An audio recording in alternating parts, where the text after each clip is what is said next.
It's going to be a baritone ukulele, built by Luthier John Calkin. Follow along from conception to completion. The String Wizard, next on Artbeat.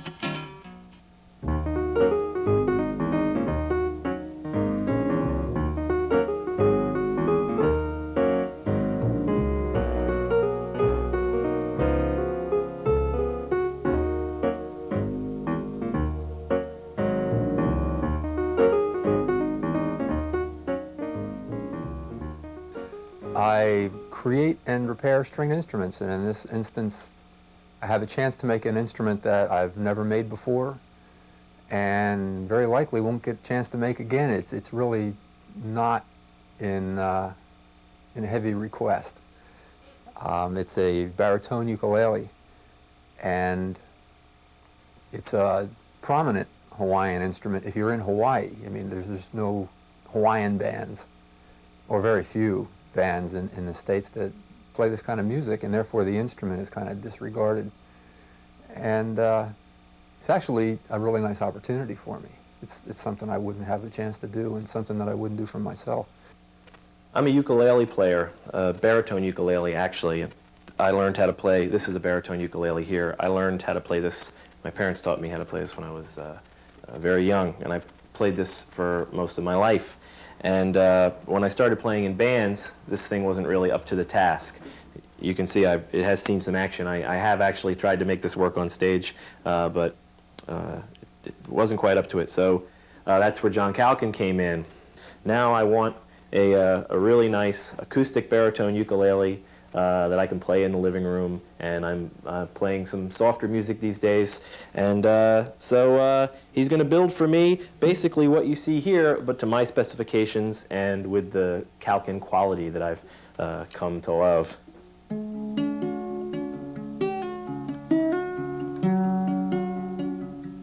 The nice thing is that I have this piece of koa. This is the actual wood we're going to use. This will be the back. And actually the match will be this way. And it's left over from the guitar set that I have already taken one instrument from. And so it's substantially too small for a conventional guitar. And you can see it's just barely, maybe for this one it'll work. Yeah, it's plenty big for this, but the one we're going to build is enough wider that I'm going to put a little fillet of contrasting wood down the center. So it'll look sort of like that, and this will be a strip of curly maple to make up the difference in the width. Well, this is a cedar top, and cedar is to me one of the most desirable woods for the tops of instruments. It seems to be a very forgiving wood. It's almost hard to make a bad instrument out of cedar. I don't know, it's hard to see in this piece.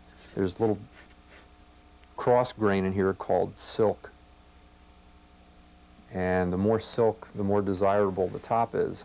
Okay, well, let me show you on a finished instrument, a guitar I made a while ago, what the silk looks like. You get a much better view of it, and you can see that it's just the faint, or sometimes not very faint, rays of wood that are very pretty in the way they reflect light. We selected the top and how the top is going to be laid out, and the next part of the procedure is to make a glue joint here, prepare the wood to be glued so that the joint will essentially be invisible.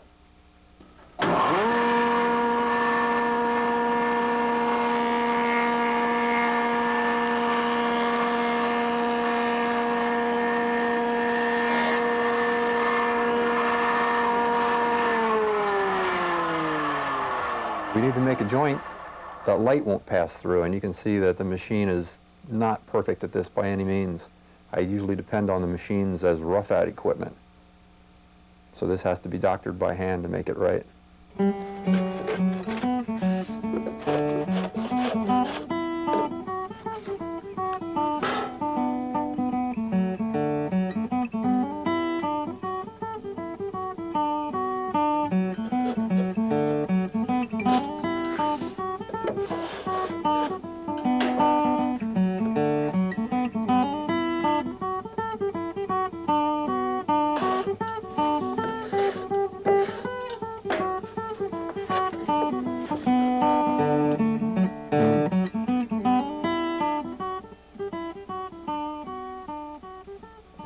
about right. We have jointed the two pieces and they are ready for glue. And the way we're going to do this is attaching this one firmly to the workboard. You can see the little nails are holding it there.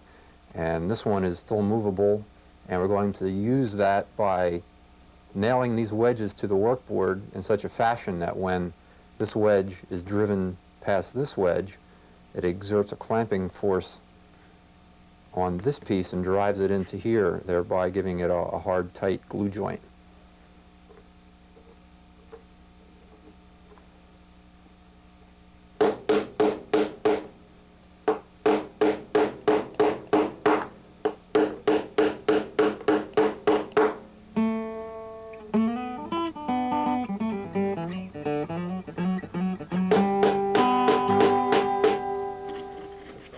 When this procedure started, for funny reasons of my own, I decided that I would build one of these for me. And that would not only give me a chance to build an instrument that I have never built before and get it right before I build one for Marcel, but I get an instrument out of the deal. And that frequently happens, that little exposure and I just want one. Now whether I'm going to play it down the road or if I get a chance to sell it, I probably will. But so this is the one that I'm building for myself as a prototype for Marcel's. And since I already have the sides for it prepared, I'm going to go ahead and cut out the back.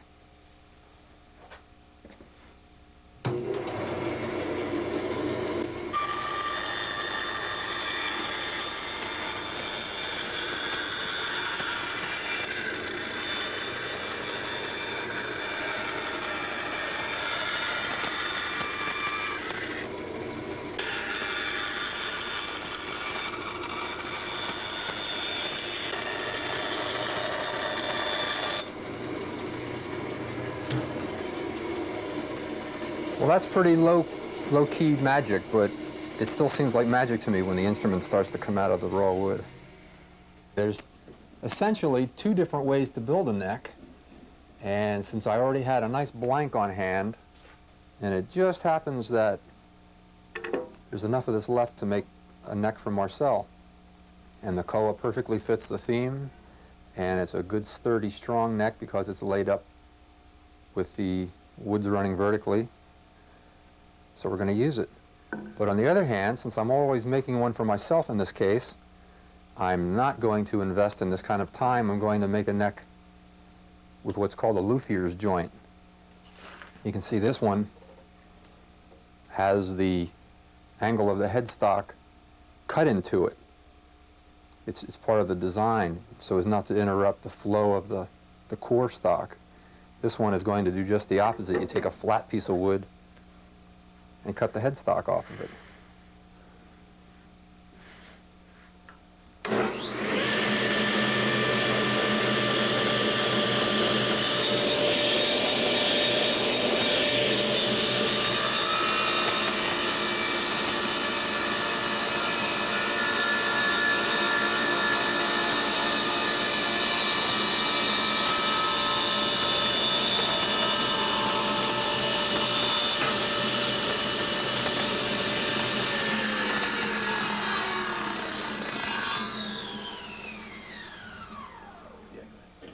Okay, well once we've cut it off, you just flip that same piece over and glue it back on where it came from, and there's your headstock.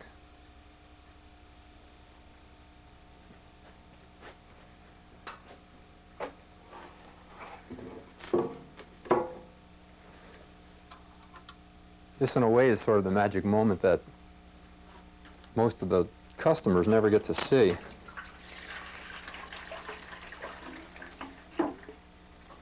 Because when you dunk the sides, you really get the first ever idea of what the wood actually looks like.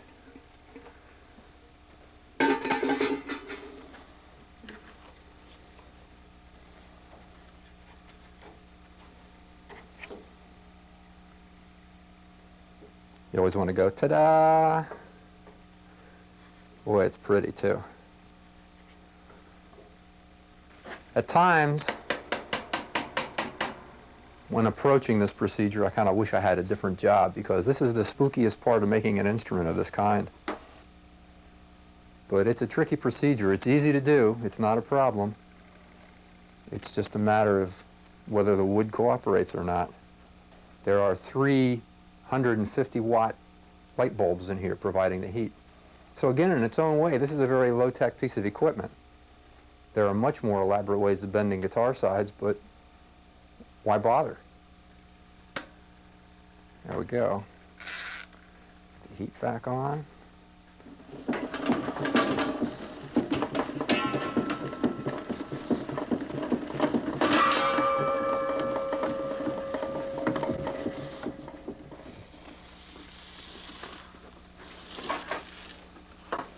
This is the tricky part.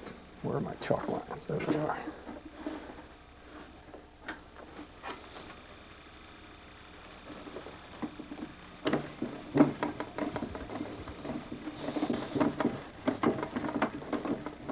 This is where the wood starts to complain if it's going to.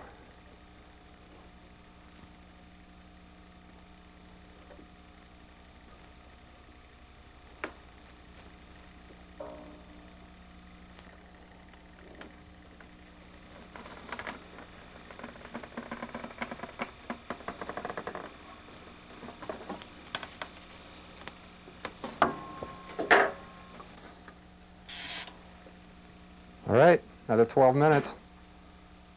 We'll know the story. I think things are fine in there. Barely a scream from the koa wood. The koa took to the bending machine very well. Came out, no casualties. It's pretty, nicely polished where the machine pressed it.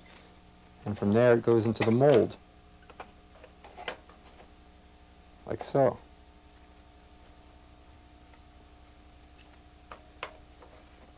And then, like so. And it's ready for construction.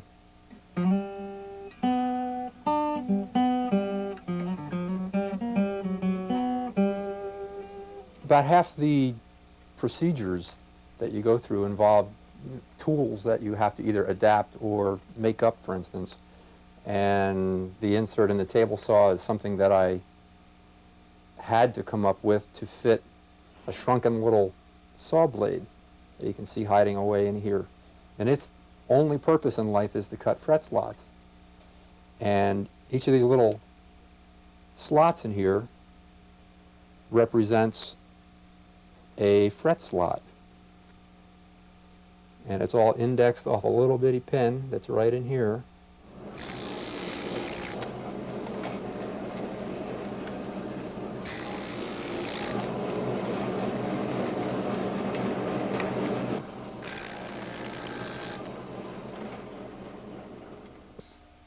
Marcel was concerned about the size of the fret wire that we're putting in his instrument, as most musicians are when they have a custom piece built. So the only way to solve that is to get them in here and compare them.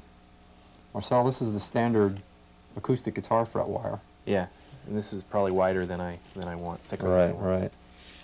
Okay, and then this one, yes, is the banjo size. Mm-hmm. Just Yeah, it's a little thinner. Yeah, a little bit Mhm. smaller. Yeah, I might want to go even thinner than that. Okay, well, this Tell you is the the truth. thinnest I've got, Uh-huh. and that's mandolin wire. Right. Yeah, this looks more like it. You know, if you look at a baritone uke, I don't know if they're thinner than, you know, guitars usually use, but you can see how thin these frets are, and that Right. looks like about a match.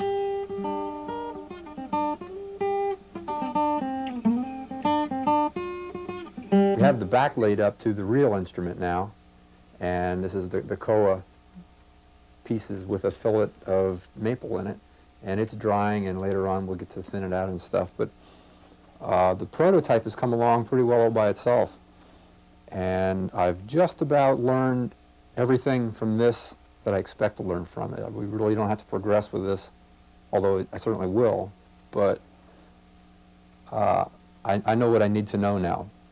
I know how the neck fits and how I want it to fit, and you can see that the neck still has to be shaped yet. It's still square, and it still has to be bound. It has a piece of plastic that will run around all the edges to protect the edges. So for now, you know, we can pretty much put this one away and work on the real thing. Marcel has decided that he's not in love with the way the prototype looks, that the horn for the cutaway should be a little bit beefier. So I'm going to use the same form for bending the cutaway, and we're just going to back the whole thing out a little bit when it's constructed so that the horn will be larger and a little bit more blunt. The cutaway won't be quite so deep. Okay, well, we're about to bend the cutaway piece, and it doesn't make sense to try and do that on the machine. It's just as easy to do it by hand. And all we're going to do is use a hot pipe, which luthiers have been using, boy, for centuries.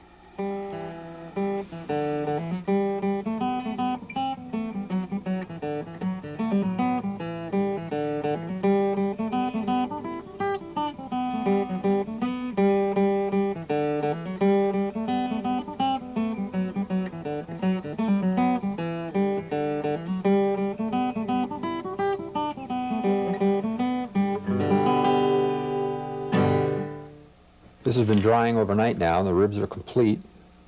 We have a little block in here to hold the screw for the strap button, and the end blocks are in, and the cutaway block is on, and the lining is glued in place, and it's stiff enough at this point that except for final glue up of the plates, we can just take it right out of here, and it'll hold its shape.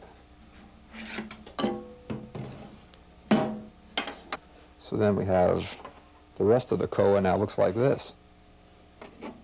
It's the braced back and it's ready to be cut out.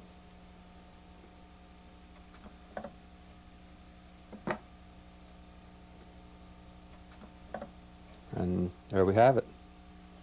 Then as for the top, it's about ready too.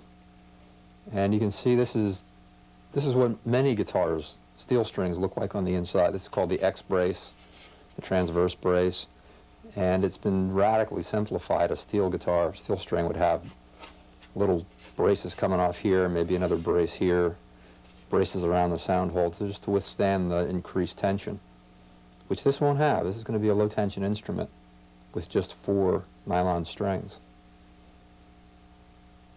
And we can do the same trick as we did before.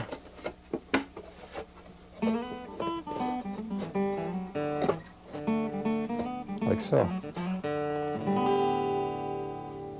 Now I'm going to cut out the sound hole. And initially I'm just going to punch one big hole and then I'll nibble to the pencil line.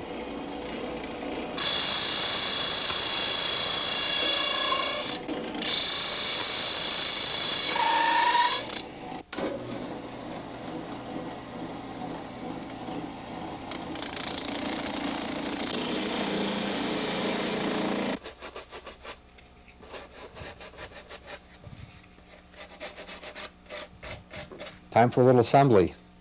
The sides are all set to go now. We're ready to start making it look like a guitar.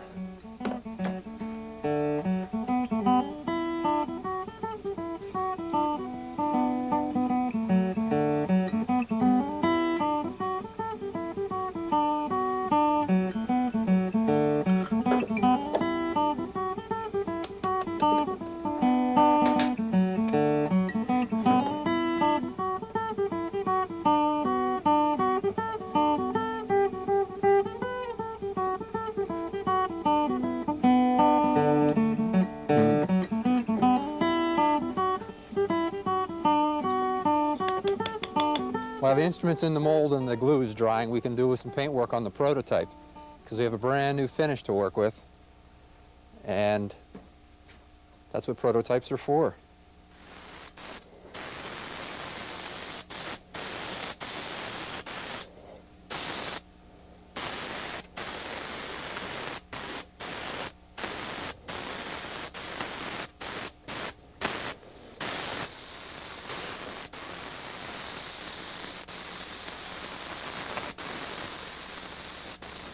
These are just the sealer coats. So beyond this, it's a matter of sanding and putting in pore filler and more sealer coats and more sanding, and then finally some clear coats and more sanding and some more clear coats. And then finally a very fine sanding with a wet or dry paper and buffing. And it'll be finished. To demonstrate the quality of wood for a client, before we can put any finish on it, we have to wet it down with a little lacquer thinner, and that doesn't compromise the wood itself, but for just a few minutes it shows off what it's really going to look like once it's sanded clean and has some real finish put on it. So you can see that's going to be pretty.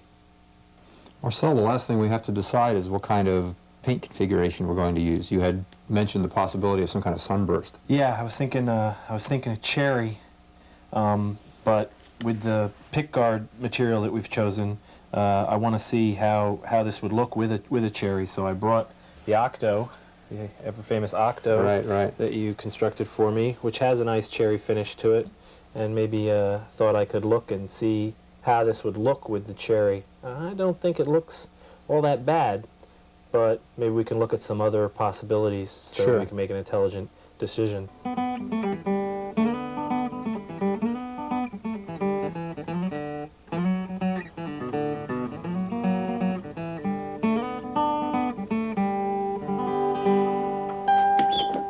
It's sort of a long road, but at least we're coming to the end of it.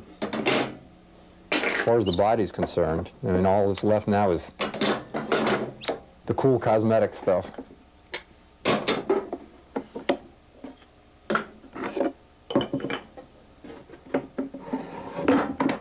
But the stuff you have to worry about doing is basically done.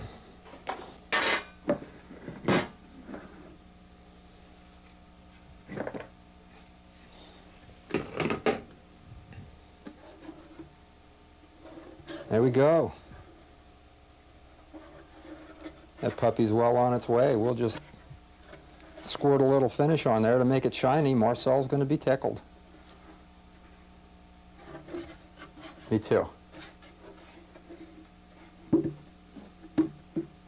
just trim off these edges here real quick and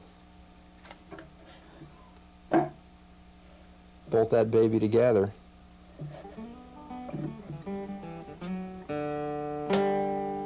And we'll have some music. Oh, it's finished and it came out fine. I'm pleased. It's always funny to show it to the client for the first time.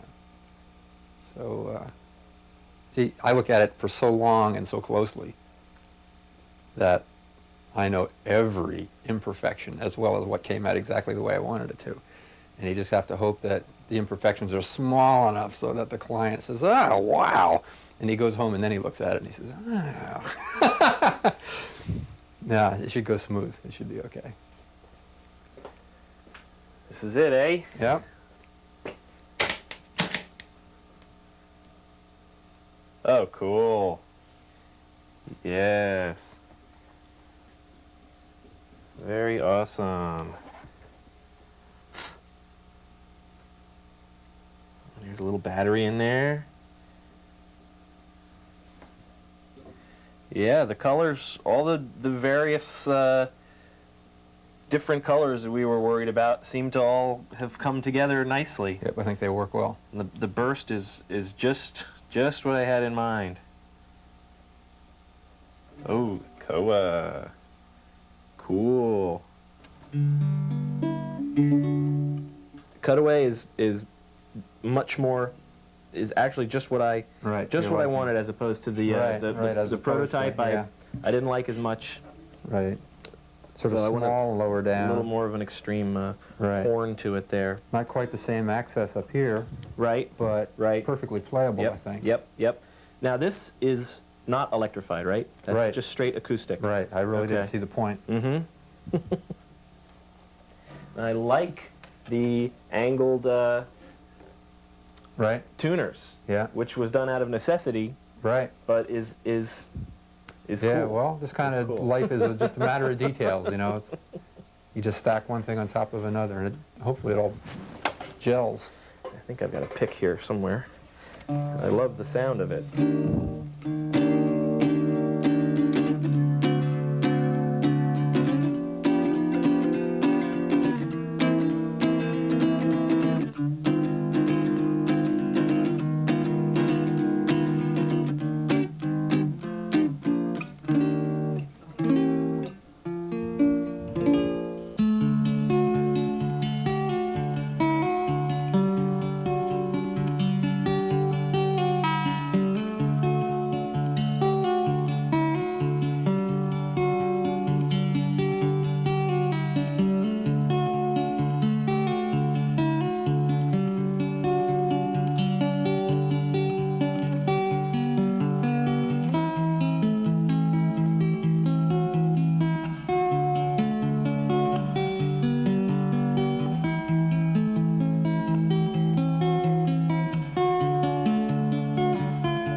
Hopefully, the instrument I'm the most proud of is always the last one I built. Otherwise, there would be no progress.